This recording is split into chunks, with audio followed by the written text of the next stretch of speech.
வார்த்தைக்காக நாங்கள் எங்களை ஆயத்தப்படுத்திக் கொள்வோம். நாங்கள் வார்த்தைக்காக ஜெபம் செய்வோமாக. பரலோகத்தில் இருக்க எங்கள் பிதாவை உம்முடைய நாமம் பரிசுத்தப்படுவதாக, உம்முடைய ராஜ்யம் எங்களுக்குள்ளே வருவதாக, உங்களுடைய சித்தம் எங்களுக்குள்ளே செய்யப்படும்படியாக ஜெபிக்கிறேன் ராஜா. தகப்பனே, இந்த நேரத்திலும் ஆண்டவரே இந்த வார்த்தைக்காக ஜெபிக்கிறோம். ஆண்டவரே, நீர் தந்த ஒவ்வொரு வார்த்தைகளும் ராஜா ஆண்டவரே 30, 60, 100 பலன் கொடுக்க நீர் கிருபை செய்யும்படியாக ஜெபிக்கிறோம். ஆண்டவரே, உடைய வார்த்தையில் இருக்கிற வெளிப்படுத்தலை நாங்கள் பெற்றுக்கொண்டு அதன்படி நாங்கள் வாழ கற்றுக்கொள்ளும்படியாக ஜெபிக்கிறேன் ராஜா. ஆண்டவரே, நீர் எங்களுக்கு பாதையை ஆண்டவரை நீர் திறந்ததுக்காக நன்றி. இயேசு கிறிஸ்துவே ஆண்டவரை, நீர் உம்முடைய வார்த்தை நிமித்தம் ராஜா நானே வழியும் சத்தியமும் ஜீவனுமாய் இருக்கிறேன் என்று சொல்லி ஆண்டவரை எங்களை உம்முடைய வார்த்தை கூட ஆண்டவரை எங்களை இன்னுமாய் பலப்படுத்துகிறதுக்காக உமக்கு நன்றி செலுத்துகிறேன். தகப்பனே, ஆண்டவரை நானல்ல, என்னுடைய சுயமல்ல, நீர் பேச வேண்டும் என்று சொல்லி ஜெபிக்கிறேன். இயேசுவின் வளமுள்ள நாமத்தினாலே ஜெபம் பண்ணி வைக்கிறேன் பிதாவே, ஆமென். இன்றைய நாளிலும் நாங்கள் மன்னிப்பை குறித்து நாங்கள் பார்ப்போம். மன்னிப்பை குறித்து நாங்கள் பார்க்கிறதுக்கு என்றால், முதலாவதாக மன்னிக்கிற காரியம் மற்றவர்களுக்கு மன்னிக்கிறது கொஞ்சம் கஷ்டமான காரியம். மற்றவர்களை நாங்கள் மன்னிக்கிறது ஆண்டவரை அறிந்த பிள்ளைகள், ஆண்டவருடைய வார்த்தையிலே வளர்ந்து கொண்டு வருகிற பிள்ளைகளுக்கு அது சுலபமாக இருக்கும். ஆனால் அவர் ஆண்டவருடைய வார்த்தையை அதன்படி வளராத ஆக்களுக்கு, அதன்படி வாழாத ஆக்களுக்கு கொஞ்சம் கஷ்டமாக இருக்கும் மன்னிக்கிறது. அவங்க சொல்லுவாங்க, வாழ்க்கை அதாவது வார்த்தையாலே சொல்லிடுவாங்க, நான் செத்தாலும் ஒன்றும் மன்னிக்க மாட்டேன்னு சொல்லிடுவாங்க. அவ்வளவுக்கு அவங்க அந்த கோபத்திலே அப்படியே மூழ்கி இருக்கிறாங்க. இப்படியாக இந்த மன்னிப்பை குறித்து நாங்கள் பார்ப்போமா இருந்தால், முதலாவது நாங்கள் சங்கீத புஸ்தகத்திலே 103வது அதிகாரம் 3வது வசனம் சொல்லுகிறது, அவர் உன் அக்கிரமங்களை எல்லாம் மன்னித்து நோய்களை எல்லாம் குணமாக்கினார் சொல்லி, அவர் உன்னுடைய அக்கிரமங்களை எல்லாம் மன்னித்தார் என்று சொல்லப்படுகிறது. தேவன் எங்களுடைய அக்கிரமங்கள், எங்களுடைய பாவங்கள், எங்களுடைய சாபங்கள் எல்லாவற்றையும் மன்னித்தார். அவர் இயேசு கிறிஸ்துவாக இருக்கிறார். இயேசு கிறிஸ்துவ கூட எங்களுக்கு மன்னிக்கப்பட்டது. நாங்கள் இதை குறித்து நாங்கள் பாவமா இருந்தால், ஆண்டவர் இயேசு கிறிஸ்து எங்களுக்கு மன்னிக்காம விட்டா நாங்கள் இந்த இடத்துல இருக்க போறதில்லை. என்றால் அவர் எங்களுக்கு மன்னிக்கிறதை எப்படியாக மன்னிப்புன்னு சொல்லி எங்களுக்கு ஒரு பாடத்தை கற்றுக் கொடுத்தார். அவர் கற்றுக் கொடுத்த அந்த பரண மண்டலங்களுக்கு ஜபங்கள்ல கூட உங்களுக்கு மன்னிக்கிறது போல என்னன்னு சொல்லப்படுகிறது, நாங்களும் மற்றவர்களுக்கு எங்களுக்கு மன்னிப்பு சொல்லுவோம். அதிலும் கூட அந்த மன்னிப்பை குறித்து சொல்லப்படுகிறது. ஆனாலும் தேவன் எங்களுக்கு மன்னித்தார். நாங்கள் உண்மையாகவே நாங்கள் முற்றுமுழுமாக சொல்லப்பட்ட நாங்கள் ஒரு குற்றவாளியாகத்தான் இருந்தோம். நாங்கள் பாவத்திலே இருந்தோம், நாங்கள் பாவத்திலே பிறந்தோம், பாவத்திலே வளர்ந்தோம், பாவத்திலே நாங்கள் ஜீவித்து கொண்டு வருகிற நேரத்திலே ஆண்டவர் இயேசு கிறிஸ்து எங்களை சந்தித்தார். அவருடைய வார்த்தை எங்களை சந்தித்தது. அவருடைய வார்த்தை எங்களுக்கு கொடுக்கப்பட்டது. அவருடைய வார்த்தை கொடுக்கப்பட்டது நிமித்தம் நாங்கள் அவர் பக்கமாய் திரும்புறதுக்கு எங்கள் ஒரு வழி ஒன்று ஆயத்தப்படுத்தப்பட்டது. அந்த வழியை அவராகவே இருக்கிறார். அவரை எங்களுக்கு வழியாக இருக்கிறார். இயேசு கிறிஸ்துவை எங்களுக்கு வழியாக இருக்கிறார். அவர் எங்களுக்கு மன்னித்தார். எங்களுடைய அக்கிரமங்கள், எங்களுடைய சாபங்கள் எல்லாவற்றையும் மன்னித்தார். எங்களுடைய பாவங்கள், மீறுதல்கள் நாங்கள் சிந்தித்து பாப்போமா இருந்தால் நாங்கள் இன்றைய நாளில் நாங்கள் கேட்டோம் ஆண்டவர் செய்த நன்மைகள், சாட்சிகளை நாங்கள் சொன்னோம். சாட்சிகளை நாங்கள் திரும்பமாக நினைத்து நாங்கள் உண்மையாகவே அவருடைய அற்புதங்களை, அதிசயங்களை நாங்கள் எடுத்து சொல்லுகிறோம். மற்றவர்களுக்கு விசுவாசம் வளர்கிறதுக்கு நாங்கள் ஒரு வழியாக இருக்கிறோம். ஆனால் நாங்கள் இன்னொரு துறை நாங்கள் திரும்பி பார்ப்போமா தான், எவ்வளவு காரியத்தில் நான் பிள்ளையாக நடந்தேன், எத்தனை தரம் நான் பிள்ளையாக நடந்தேன், எத்தனை தரம் ஆண்டவர் எனக்கு மன்னித்தார், எத்தனை தரம் நான் பாவத்தில் விழுந்தேன், எத்தனை தரம் நான் திரும்பவுமாக தேவையில்லாத வார்த்தைகளை பேசினேன், எத்தனை தரம் என்னுடைய சிந்தனையிலே வேறு சிந்தனைகள் எல்லாம் வந்ததுன்னு சொல்லி நான் சிந்தித்து பார்ப்பேன் இருந்தால், ஆண்டவர் அவர் எங்களுக்கு மன்னிக்கிற தேவனாய் இருக்கிறார். இயேசு கிறிஸ்துவின் இடத்திலே ஒரு சீஷன் கேட்கிறார், ஆண்டவரை நான் எத்தனை தரம் என்னுடைய சகோதரனுக்கு நான் மன்னிக்க வேண்டும் சொல்லி. அவர் சொல்லுகிறார் 70 தரம் சொல்லி. இந்த காரியத்தை குறித்து நாங்கள் வாசித்து இருக்கிறோம். அப்படியாக நாங்கள் பார்த்திருக்கிறோம். அவர் ஒரு வழியை அமைத்து கொடுக்கிறவராய் இருந்தார். அவர் எப்படி நீ மன்னிக்க வேண்டும் என்று சொல்லி கொடுத்திருந்தார். ஒரு எக்ஸாம்பிளா அவர் தன்னை ஆண்டவர் இயேசு கிறிஸ்து கொடுத்திருந்தார். இயேசு கிறிஸ்துவனுடைய பாடுகளை நாங்கள் இன்றைய நாட்களில் நாங்கள் கவனித்து பார்ப்போமா இருந்தால், இந்த நாட்களிலும் நாங்கள் உபவாசம் இருப்போம். அவருடைய சிலுவை காரியங்களை குறித்து நாங்கள் தியானிப்போம். அதுல கூட இயேசுவுக்கு செய்யப்பட்டது அநேக காரியங்கள். அவர் 7 தரம் அவருடைய உடம்பிலிருந்து 7 தரம் இரத்தங்கள் தெளிக்கப்பட்டது. அதாவது 7 தரம் அவருடைய உடம்பிலிருந்து சிந்தப்பட்டது அவருடைய இரத்தம். அந்த நேரத்திலே அவர் மன்னித்தார். 7 தரமும் அவர் சும்மா எக்ஸாம்பிளுக்கு நான் உங்களுக்கு ஒரு இதாக சொல்றேன். நான் உங்களுக்கு ஒரு உதாரணத்துக்காக சொல்கிறேன். நாங்கள் சிலுவை பாடை குறித்து நாங்கள் அறிந்திருக்கிறோம். அதுல அவருக்கு என்னென்ன நடந்ததுன்னு சொல்லி நாங்கள் கொஞ்சம் டீப்பா போனோம்டா அதை நாங்கள் சகிக்கலாது. அவருடைய தாடி முடியை பிடித்து இழுத்தார்கள். அவருடைய தலையிலே முள்முடியை சூட்டி அதை வைத்து அடித்தார்கள். அவர் மேல் துப்பினார்கள். அவர் கன்னத்திலே அரைந்தார்கள். ஈட்டியாலை குத்தினார்கள். அவரை சவுக்கினாலே அடித்தார்கள். இவ்வளவும் தாங்கின இயேசு கிறிஸ்து மரண பரியந்தம் அவர்களை மன்னித்தார். அவர் மரணத்திலே, அதாவது சிலுவையிலே அவர் தொங்கும் போது கூட பிதாவை இவர்களுக்கு மன்னியும் என்று சொல்ற அந்த காரியத்தை குறித்து நாங்கள் அறிந்திருக்கிறோம். அந்த வசனத்தை குறித்து அறிந்திருக்கிறோம். நாங்கள் அந்த வசனத்தை தியானித்திருக்கிறோம். இப்படிப்பட்ட ஒரு கிறிஸ்து எங்களுக்கு கற்பிக்கிற காரியம் ஒன்று, நாங்களும் மற்றவர்களுக்கு மன்னிக்க நாங்கள் எங்களை அதே போல நாங்கள் ஆயத்தப்படுத்திக் கொள்ள முடியாது.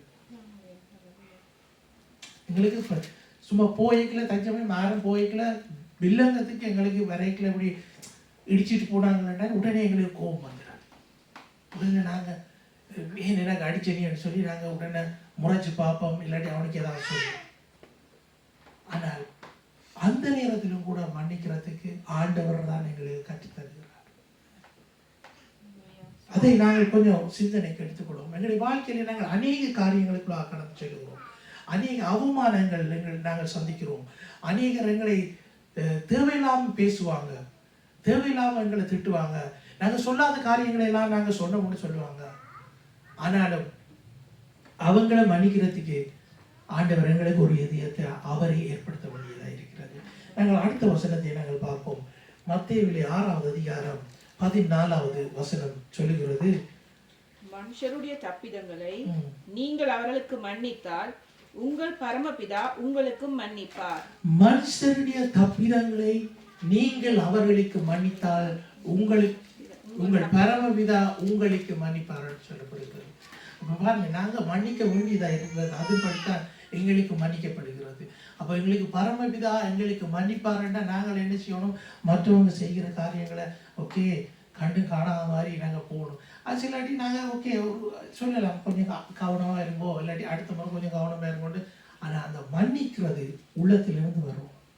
நாங்கள் வாயினாலே நாங்கள் சொல்லிட்டு போனால் நான் மன்னிக்கிறேன் சொல்லிட்டு போனோம். ஆனால் நாங்கள் போய்க்கல, எங்களுக்கே தெரியும் எங்களுடைய சிந்தனை எங்களை விடாது. இவன் இப்படி செய்துட்டானே, நான் என்னட்டு வேணா மன்னிக்கிறாது, நான் சொல்லிட்டு வந்துட்டேன், இல்லை திரும்ப போய் பேசுவோமான்னு சொல்லியும் அப்படியும் வரும்.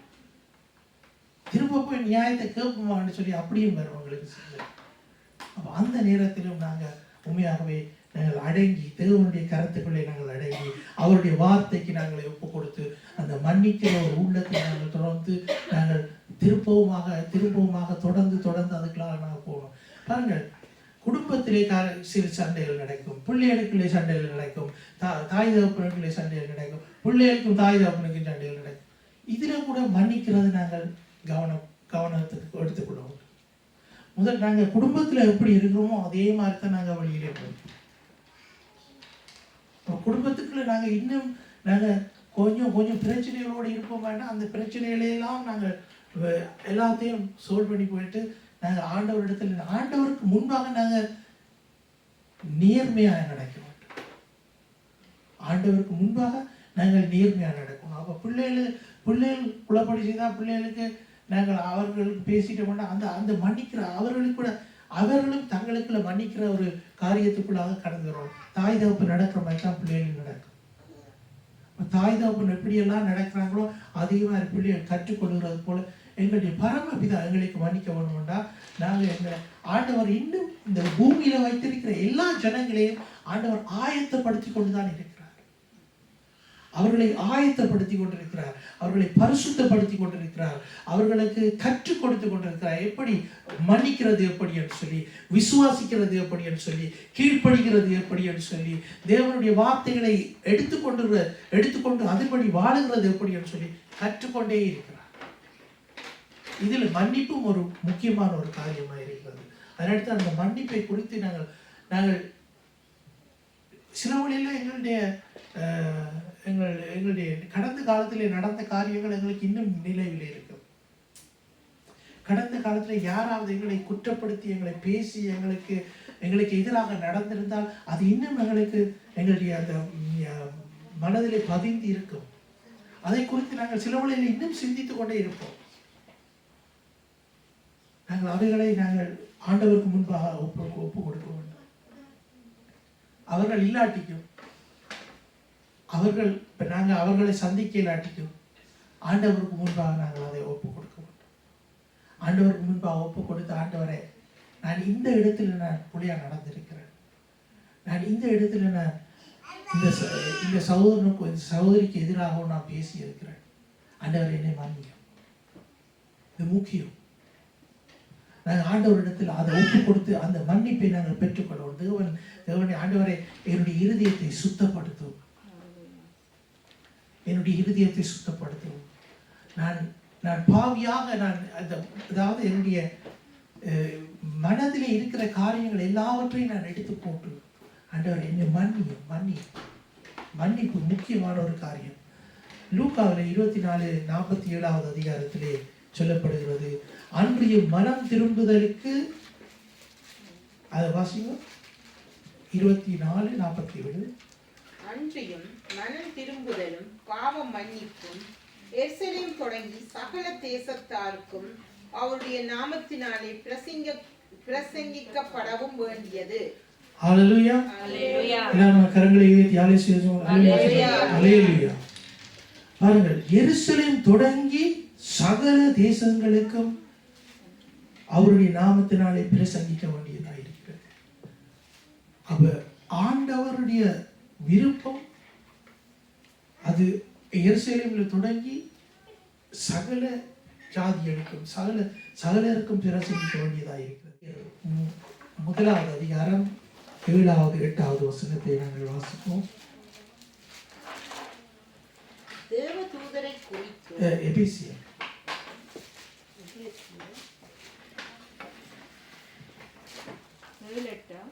எபேசியர் 7 அதிகாரம் 7 வசனம் 8.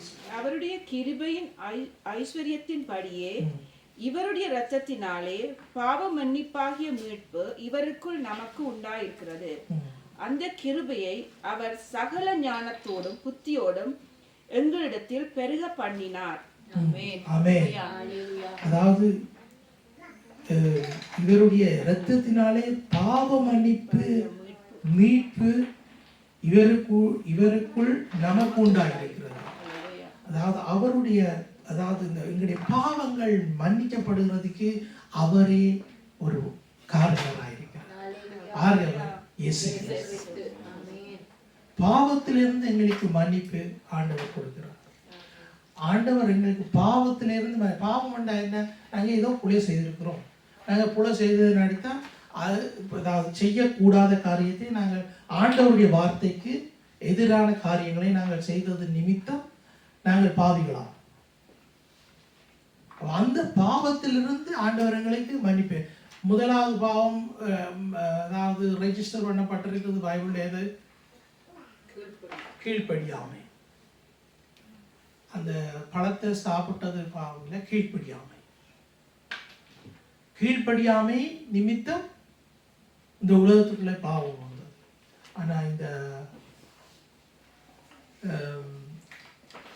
உலகம் உண்டாக்கும் முதல் வந்த பாவம் வந்து என்னது? மேட்டிமை. உலகம் உண்டாடுறதுக்கு முதல் வந்தது மேட்டிமை. நல்லா இருக்குது, நல்லா நீங்க படிச்சிருக்கீங்க. அதாவது ஆண்டவரிடத்தில் நாங்கள் கற்றுக்கொள்கிறது அந்த மன்னிப்பு. அந்த மன்னிப்பு நாங்கள் திரும்பவுமாக எங்களை நாங்கள் என்னென்று ஆராய்ந்து அறிய வேண்டியதாக இருக்கிறது. நாங்கள் எங்களை ஆராய வேண்டும். நாங்கள் மன்னித்திருக்கிறோமா? பாருங்கள், இந்த திருவிருந்திலே நாங்கள் கலந்து கொள்ளும் போது நாங்கள் இப்படியான காரியங்களை எல்லாம் நாங்கள் ஆயத்தப்படுத்தி இருக்கோம். என்னட்டு நாங்கள் மன்னிச்சா தான் நாங்கள் திருவிருந்துக்கு கலந்து கொள்ளலாம்.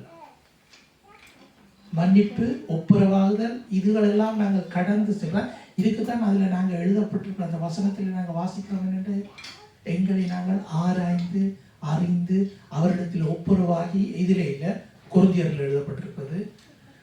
அப்போ எங்களை ஆராய்ந்து அறிந்து எங்களை ஆயத்தப்படுத்தி நாங்கள் ஒப்புரவாக வேண்டியது. முக்கியமாக இந்த திருவிருந்துக்கு நீங்கள் இன்னும் கவனத்தை செலுத்த வேண்டும். அதுக்கு வரலன்னா நீங்கள் சண்டை பிடிச்சிட்டு நீங்கள் திருவிருந்துக்கு வந்து கலந்து கொள்ளாதீங்க. அது அப்படி செய்யக்கூடாதுன்னு சொல்லி தான் எழுதப்பட்டிருக்கு. கோபத்தோட நித்திரைக்கு போகக்கூடாது, அப்படியும் வசனம் இருக்கு. சூரியன் அஸ்தமிக்கிறதுக்கு முன்பாகவே எங்களுடைய காரியங்கள் எல்லாவற்றையும் நாங்கள் எல்லாம் எரிச்சல் தனியாக நினைக்கிறேன். எல்லாரும் நாங்கள் இந்த காரியத்துக்குள்ளாக நாங்கள் கடந்து சென்றுருக்கோம். யார் அவரோட நாங்கள் பிரச்சனை பண்றதா அந்த ஆளோட நாங்கள் கதைக்காம விளத்தி நின்றுவோம். விளத்தி நின்றா ஒரு கொஞ்ச நேரத்துக்கு சைலண்டா நாங்கள் எங்களோட வேலையை பார்த்து கொண்டு இருக்கோம். அந்த கொஞ்ச நேரம் போக கொஞ்சம் மனத்தியாலும் போக நாள். அப்போ எங்களுக்கு கோபங்கள் கூடிக்கொண்டு வரும். ஒரு பக்கத்தால் தனிந்து கொண்டு போவோம். சில வழியில் எங்களுக்கு சரி நீ உண்ட வாழ நான் இந்த வாழன்னு சொல்லி இருக்க வேண்டியது. இதுதான் கதைக்கையும் இல்லை, கதைக்கிறாங்க இல்லை. இப்படியான காரியங்கள் நடக்கிறது, குடும்பத்தில் நடக்கிறது சர்வசாதாரணம். ஆனால் ஆண்டவருடைய வார்த்தை சொல்லுவது ஒப்புரவாக சொல்லி, மன்னித்து ஒப்புரவாக சொல்லி அந்த காரியங்களை நாங்கள் கை கொடுக்கிறது பிள்ளைகளாக இருக்கணும். முக்கியமாக நாங்கள் குடும்பத்தில் நடக்கிற காரியங்களை நாங்கள் அன்றைக்கு நாங்கள் அதுகளை பேசி அதை பற்றி நாங்கள் முடிவுக்கு வர வேண்டும். நாங்கள் ஒரு வசனத்தை நாங்கள் பார்ப்போம். நம்முடைய பாவங்களுக்காக 1 யோவான் 1:9.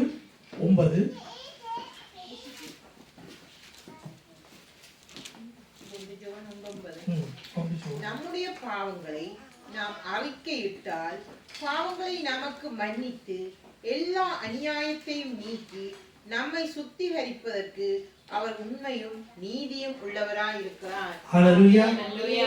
நம்முடைய பாவங்களை நாங்கள் அறிக்கையிடு. தேவனுக்கு முன்பாக நாங்கள் எங்களுடைய பாவங்களை அறிக்கையிடுவோம். அவர் தேவனுக்கு முன்பாக நாங்கள் எங்களுடைய பாவங்களை அறிக்கையிட்டு அவர் எங்களுக்கு மன்னிக்கிற தேவனாயிருக்கிறார். எல்லாவற்றையும் எல்லா அநியாயத்தையும் நீக்கி நம்மை சுத்திகரிக்கிறதுக்கு அவர் உண்மையும் நீதியும் உள்ளவர்.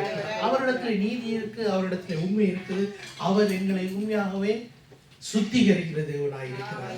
அப்ப நாங்கள் எங்களுக்கு ஆண்டவர் எப்படியாக எங்களுக்கு மன்னித்தாரோ அதன்படி நாங்கள் மற்றவர்களுக்கு மன்னிக்க நாங்கள் மறந்து விடக்கூடாது. அது மாத்திரமல்ல, அவர் எங்களுக்கு எல்லா பாவங்களையும் மன்னித்தார்.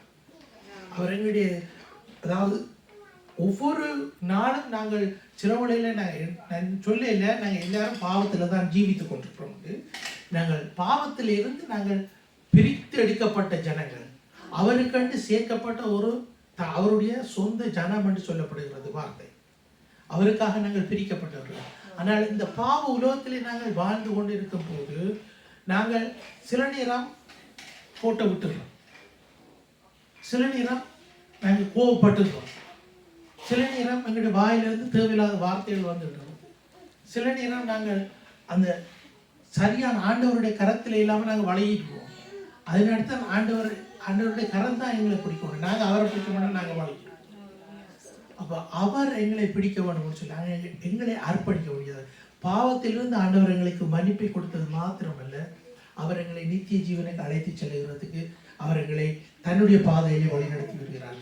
அப்போ நாங்கள் இதில் இன்னொரு உவமை எனக்கு ஞாபகத்தில் வருகிறது.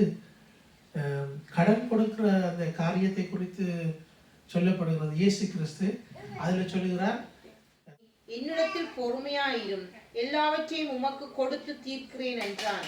அந்த ஊழியக்காரனுடைய ஆண்டவன் மனதிறங்கி அவனை விடுதலை பண்ணி கடனையும் அவனுக்கு மன்னித்து விட்டான். அப்படி இருக்க அந்த ஊழியக்காரன் புறப்பட்டு போகையில் தன்னிடத்தில் 100 வெள்ளிப்பணம் கடன் பட்டவிழ்ந்தவனாகிய தன் உடன் வேலைக்காரன் ஒருவனை கண்டு அவனை பிடித்து தொண்டையை நெரித்து, நீ பட்ட கடனை எனக்கு கொடுத்து தீர்க்க வேண்டும் என்றான். அப்பொழுது அவனுடைய உடன் வேலைக்காரன் அவன் காலிலே விழுந்து, என்னிடத்தில் பொறுமையாயிரும், எல்லாவற்றையும் உமக்கு கொடுத்து தீர்க்கிறேன் என்று அவனை வேண்டிக் கொண்டான். அவனோ சம்மதியாமல் போய் அவன் பட்ட கடனை கொடுத்து தீர்க்கும் அளவும் அவனை காவலில் போடுவித்தான். நடந்ததை அவனுடைய உடன் வேலைக்காரர் கண்டு மிகவும் துக்கப்பட்டு ஆண்டவரிடத்தில் வந்து நடந்ததை எல்லாம் அறிவித்தார்கள். அப்பொழுது அவனுடைய ஆண்டவன் அவனை அழைப்பித்து, பொல்லாத ஊழியக்காரனே, நீ என்னை வேண்டிக் கொண்டபடியினால் அந்த கடன் முழுவதையும் உனக்கு மன்னித்து விட்டேன். நான் உனக்கு இறங்கினது போல நீயும் உன் வேலைக்காரனுக்கு இறங்க வேண்டாமோ என்று சொல்லி அவனுடைய ஆண்டவன் கோபமடைந்து அவன் பட்ட கடனை எல்லாம் தனக்கு கொடுத்து தீர்க்கும் அளவும் உபாதிக்கிறவர்களிடத்தில் அவனை ஒப்புக் கொடுத்தான். இவ்வளவும் இன்னும் வாசிச்சுட்டு போகலாம். ஆனா அதுல முக்கியமா சொல்லப்படுகிறது என்னன்னா, எங்களுக்கு எவ்வளவு ஆண்டவர் மன்னிச்சிருக்கிறார். இதான் இன்றைக்கு உங்களுக்கு ஆண்டவர் கொடுக்கிற வார்த்தை. ஆண்டவர் எங்களுக்கு எவ்வளவு மன்னிச்சிருக்கிறார். அப்ப நாங்க எவ்வளவு நாங்கள் மன்னிக்க விட மாட்டோம். இந்த மன்னிக்கிற உள்ளம் உண்மையாகவே ஆண்டவராலே எங்களுக்கு உருவாக்கப்பட வேண்டும். அவருக்கு எங்களுடைய சுயத்தால நாங்கள் ஒன்றுமே செய்யலாது. எங்களுடைய சுயத்தால நாங்கள் ஒன்றுமே செய்யலாது. எங்களுக்கு ஆண்டவர் எங்களுடைய உள்ளான இருதயத்தை அவர் தான் புதிதாக்குகிறார். நாங்க எவ்வளவுத்துக்கு நாங்க பாவத்தோடு நாங்க இருந்தோமோ அந்த நேரத்தில் ஆண்டவர் எங்களை மன்னிச்சார். ஆனா இப்ப ஆண்டவர் எங்கிட்ட அதே திருப்பி எங்கிட்ட எதிர்பார்க்கிறார். நாங்க எவ்வளவுத்த மன்னிக்கிறோம், மற்றவர்களுக்கு நாங்க எவ்வளவுத்த மன்னிக்கிறோம். நாங்கள் எங்களை ஆராய்ந்து பார்ப்போம். நாங்கள் எழுந்திருப்போம். உண்மையாகவே தேவன் தான் அந்த வார்த்தைகளுக்காக நாங்கள் நன்றி செலுத்துவோம். ஆண்டவர் ஒரு சிறு நேரம் எங்களை ஆராய்ந்து பார்ப்போம். நாங்கள் யாருக்கெல்லாம் நாங்கள் மன்னிக்காம இருக்கிறோம். எங்கள் இருதயத்துல கடினத்தோடு நாங்கள் யாரையெல்லாம் நாங்கள் இன்னுமாய் அவர்களுக்கு எதிராகவும் அவர்களுக்கு எதிரான சிந்தனைகளும் பேச்சுக்களை நாங்கள் பேசிக்கொண்டிருப்போம். நாங்கள் எங்களை தேவனிடத்திலே நாங்கள் ஒப்புரவாக்குவோம்.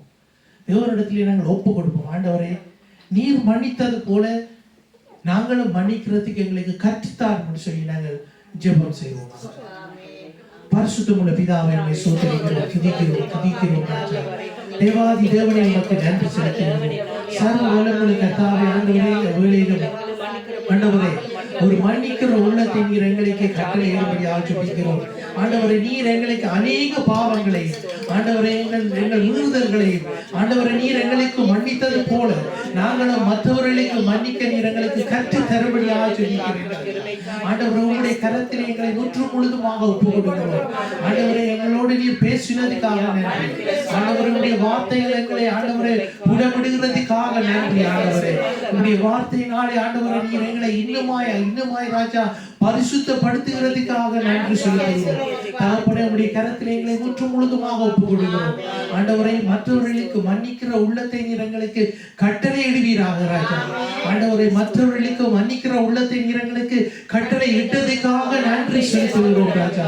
ஆண்டவரை, அந்த உள்ளத்தை நாங்கள் பெற்றுக் கொள்கிறோம் சுவாமி. கர்த்தாவே, எங்களுடைய இருதயத்தை நீர் புதிதாக்குறதுக்காக நன்றி செலுத்துகிறோம்.